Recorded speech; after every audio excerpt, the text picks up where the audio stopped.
Imagine standing in your kitchen at 7 in the morning. You reach for a coffee mug on the top shelf. You shift your weight onto one leg without even thinking about it. For a split second, your entire body balances on a column no wider than your ankle. You don't fall. You never even notice how close you came. But somewhere beneath your hip, a muscle the size of your palm just fired a signal. It caught you. It always catches you. Until one day it doesn't. Doctors call it the unsung guardian of human movement. Most people have never heard its name. It doesn't get the glory of the biceps. It doesn't get flexed in mirrors. It doesn't appear in workout selfies. And yet without it, walking itself would be impossible. This muscle sits deep in the side of your hip. It's called the gluteus medius, not the big muscle you sit on. A smaller one hidden just above it, wrapping around the side of the pelvis like a supporting beam. For most of your life, you never think about it. It just works. Silently. Constantly. Every single step you take. Here's what almost nobody realizes. Every time you lift one foot off the ground, your body becomes unstable.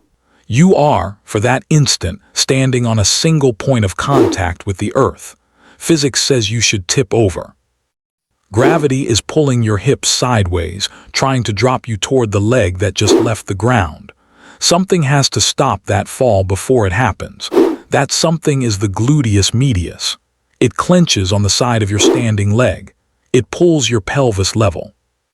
It stops the tilt before you even feel it happening. This occurs somewhere between 1 and 2 times per second while you walk, thousands of times an hour, millions of times a year, and most of us never once think about it. Now here's where the story turns. Somewhere after the age of 50, this muscle begins a quiet decline. Not a dramatic one, not the kind you'd notice in a mirror. A slow, almost invisible fading. Researchers who study aging and movement have found that hip stabilizer strength can drop significantly in the decades following midlife. The muscle doesn't vanish. It just gets weaker and slower to respond. And weaker, slower muscles struggle to catch a falling body in time. This is where falls begin. Not with a slip, not with an obstacle, with a half-second delay inside a muscle nobody was watching. Picture an elderly woman walking across a parking lot. She steps off a curb.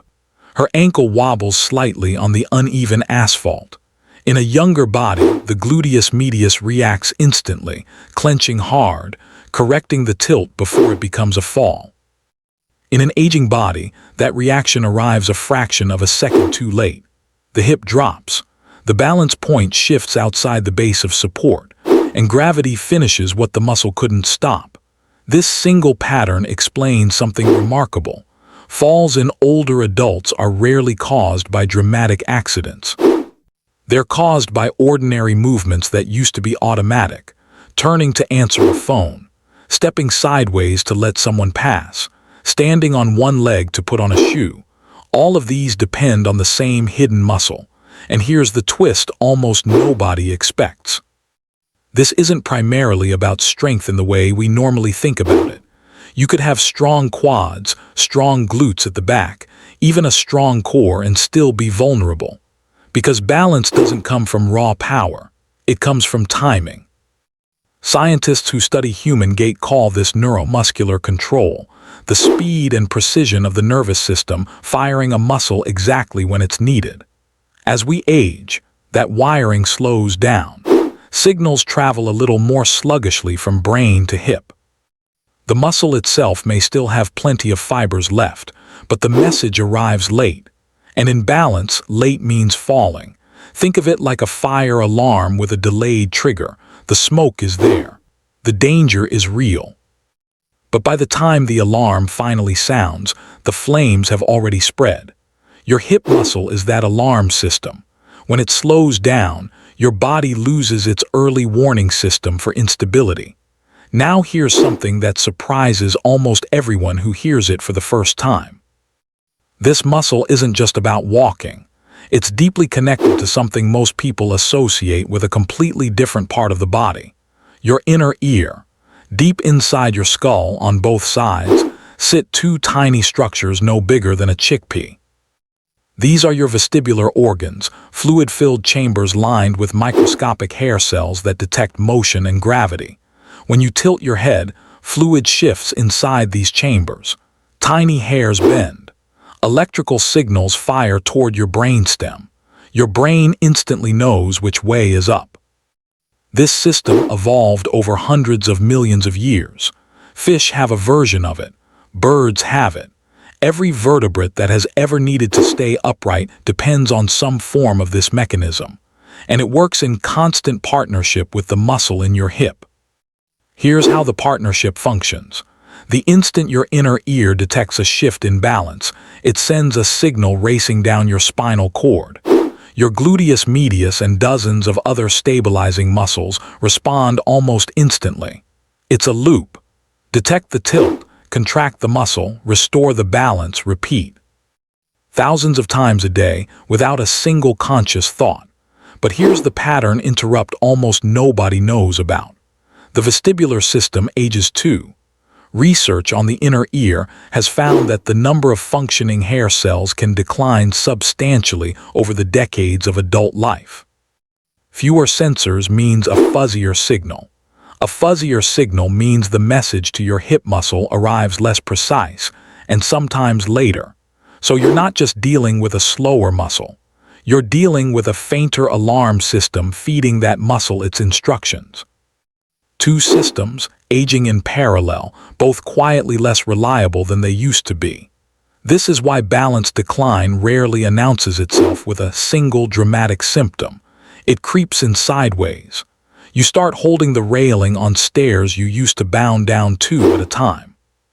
You start avoiding uneven sidewalks. You start putting a hand on the counter when standing on one leg to put on socks. None of these moments feel like a crisis. They feel like small, sensible adjustments, but add them up and they tell a story. Your body is quietly rerouting itself around a weakness it hasn't told you about directly. Here's a fact that stops people in their tracks. Falls are one of the leading causes of injury-related hospital visits among adults over 65. Not car accidents, not workplace incidents. Falls. Ordinary, everyday falls. Most of them occurring inside a person's own home, and an enormous number of them trace back to this exact mechanism, a delay in hip stabilization combined with a fading vestibular signal. The muscle that was supposed to catch the fall simply wasn't fast enough. Now, before this starts to feel frightening, here's the reveal that changes everything. This decline is not inevitable in the way many people assume. Unlike some aspects of aging, the strength and responsiveness of the gluteus medius and the sensitivity of the vestibular system both respond remarkably well to targeted use. Muscles that are trained maintain far more of their reactive speed than muscles left idle. Balance systems that are challenged regularly stay sharper than those left unused. The body, even in its 70s and 80s, retains a surprising capacity to relearn stability. This is where the story shifts from warning to possibility. Consider what happens inside the body of someone who practices standing on one leg for even 30 seconds a day. At first, it feels wobbly, awkward, even a little embarrassing. But underneath that wobble, something remarkable is happening. The nervous system is recalibrating. The vestibular organs are being asked to detect subtle shifts again. The gluteus medius is being asked to fire, adjust, and fire again. Every wobble is actually a rep. Every correction is the body relearning a skill it once performed unconsciously. Balance researchers have found that simple standing exercises can meaningfully improve stability scores in older adults within a matter of weeks. Not months, weeks. Because unlike bone density, which changes slowly, neuromuscular timing can adapt quickly when it's given a reason to. The body listens. It just needs to be asked the right question over and over through movement. Here's a mental image worth holding onto. Think of the nervous system as a network of roads. Roads that go unused for years develop potholes, weeds, cracks. Roads that are driven regularly stay smooth, fast, reliable. The pathway from your inner ear to your hip muscle works the same way. Unused, it deteriorates. Used even gently, it stays paved. This single insight is transforming how physical therapists approach aging. For decades, the emphasis was almost entirely on strength. Lift weights, build muscle, protect the joints. All useful, all true. But strength alone doesn't prevent a fall if the signal arrives too late to use that strength. What matters just as much is reaction speed, the split-second window between losing balance and catching it. And that speed is trained differently than raw strength. It's trained through instability itself. Standing on one leg, standing on a slightly uneven surface, closing your eyes briefly while balancing, removing visual cues so the vestibular system has to work harder. Walking heel to toe in a straight line, the way you'd imagine in an old sobriety test, except this time it's rebuilding a superhighway between ear and hip. Every one of these tiny challenges forces the same loop to fire. Detect the wobble, fire the muscle, restore the balance. And each time it fires, the pathway gets a little more efficient. There's something almost poetic about this. The very sensation that feels like failure, the wobble, the near stumble, the moment your arms fly out for balance, is actually the training stimulus itself. You cannot improve balance without first losing it slightly, over and over, in a controlled way. Which means the wobbly, uncertain feeling so many older adults try to avoid is exactly the thing their body needs more of, not less. Avoidance, ironically, accelerates the decline it's trying to prevent. The less you challenge your balance, the faster the system that manages it fades. This is sometimes called the disuse spiral. A person feels a little unsteady. They start avoiding activities that challenge their balance. Their balance system, no longer challenged, gets weaker. They feel even more unsteady. They avoid even more. Within a couple of years, someone who was capable of hiking uneven trails is now nervous stepping off a curb. Not because their body suddenly failed, because a slow, invisible feedback loop quietly rewired their confidence and their capability at the same time.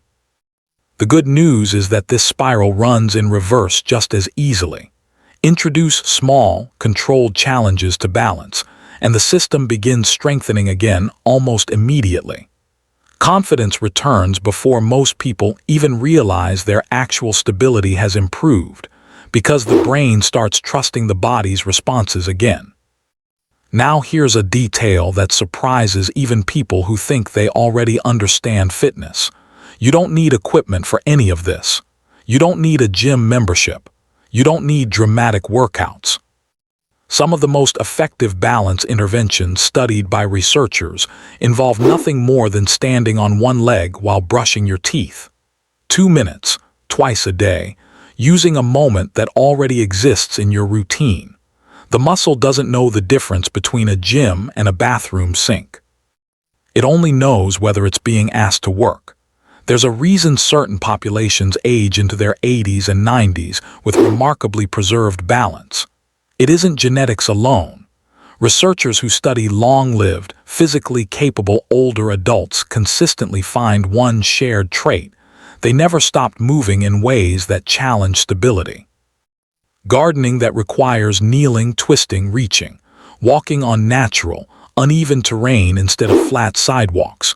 Carrying uneven loads that force the hips to stabilize asymmetrically. Their environments kept demanding balance from their bodies, so their bodies kept supplying it. Modern convenience, ironically, may be quietly working against us. Flat sidewalks, elevators, cars, chairs with armrests, all of it removes the small daily challenges that once kept this system sharp. We've engineered instability out of our environments, and in doing so, we've accidentally engineered fragility into our bodies. This doesn't mean modern life is the enemy. It means the small challenges have to be added back in deliberately, since they no longer happen by accident. There's another layer to this story, one connected to something entirely unexpected: vision. The eyes play a far bigger role in balance than most people ever consider. When your vestibular system sends a signal about motion, your eyes are simultaneously stabilizing the image of the world in front of you through something called the vestibulo-ocular reflex. Try this thought experiment. Turn your head side to side while keeping your eyes fixed on a single point across the room.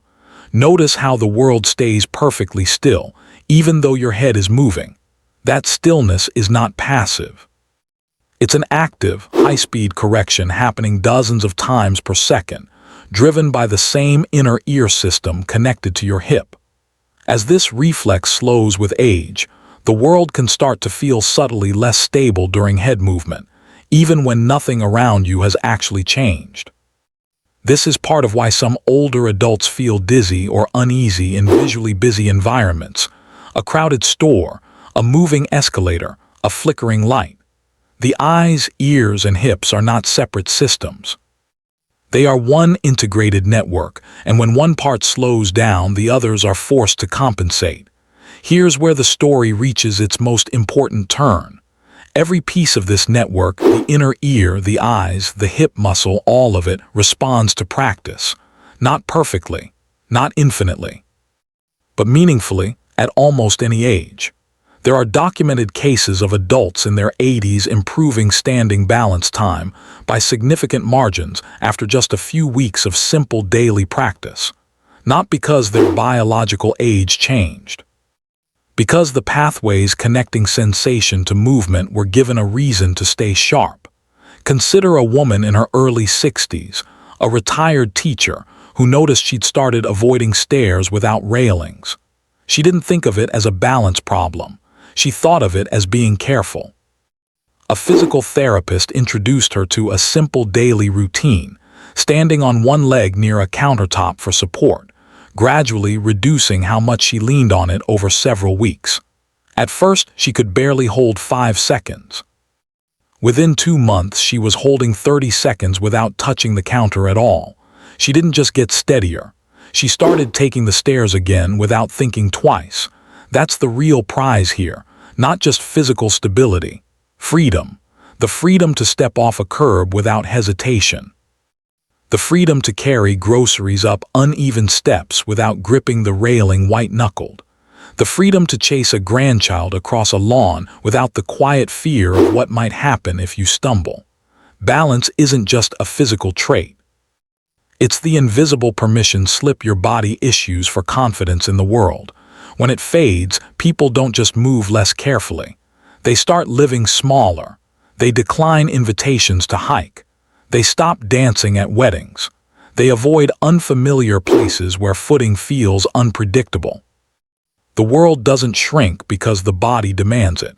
It shrinks because uncertainty quietly convinces the mind to play it safe.